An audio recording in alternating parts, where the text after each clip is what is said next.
Some vascular bundles are described as open because these। तो कुछ vascular bundles हैं जिनको कि क्या कहा जाता है, ओपन। और आपको बताना है उन वस्कुलर बंडल्स को ओपन क्यों कहा जाता है। 4 स्टेटमेंट दे रखे हैं। जो ऑप्शन डी है वो कहता है are not surrounded by pericycle. अब पेरिसाइकिल्स की बात करोगे तो ये किस में पाया जाएगा, रूट्स में पाया जाता है और स्टेम में नहीं पाया जाएगा।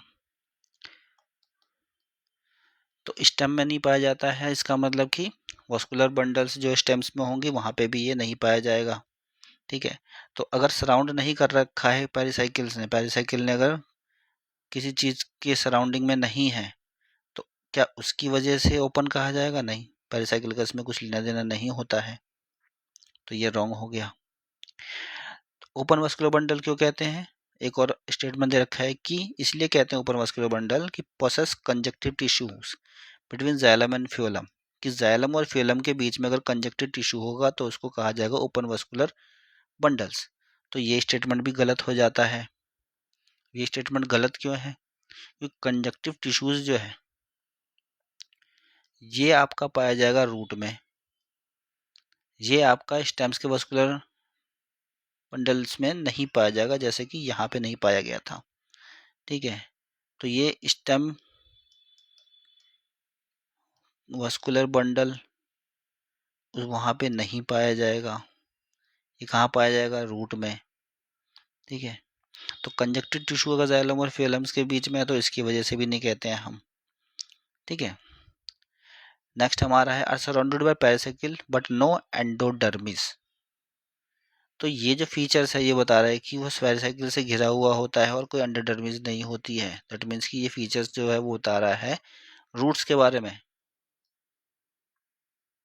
तो ये फीचर्स रूट्स का है, वस्कुलर बंडल्स के बारे में ये नहीं बता रहा है।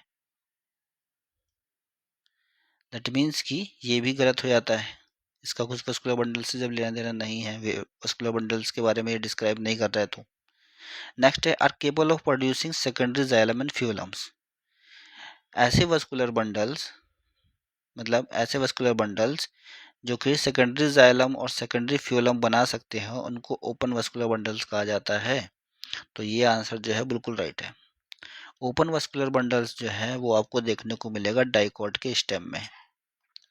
डाइकॉट स्टेम में क्या होता है, एक अरेंजमेंट होता है कि जाइलम होता है, फिर उसके बाद कैम्बियम आता है और फिर उसके बाद आता है फ्यूलम। तो ये जो अरेंजमेंट होता है ये एक तरीके से जो है सेकेंडरी डेवलपमेंट करवाता है। क्या करवाता है? सेकेंडरी ग्रोथ करवाएगा ये सेकेंड। ठीक है, सेकेंडरी ग्रोथ करवा देता है। तो ये जो कैम्बियम आ जाता है, कैम्बियम आने की वजह से इसको कहते हैं हम ओपन वस्कुलर बंडल। और मोनोकॉट में आप देखोगे तो केवल जाइलम होता है और फ्यूलम होता है, उसके बीच में कैम्बियम नहीं होता है। तो उसके वस्कुलर बंडल्स को कहते हैं मोनोकॉट की क्लोज वस्कुलर बंडल। डाइकॉट में आपका जाइलम और फ्यूलम के बीच में कैम्बियम आ गया तो ओपन वस्कुलर बंडल्स को कहा जाता है। तो राइट आंसर है बी। और ये जो कैम्बियम है ये सेकेंडरी ग्रोथ करवा देता है। तो are capable of producing secondary xylem and phloem, right answer.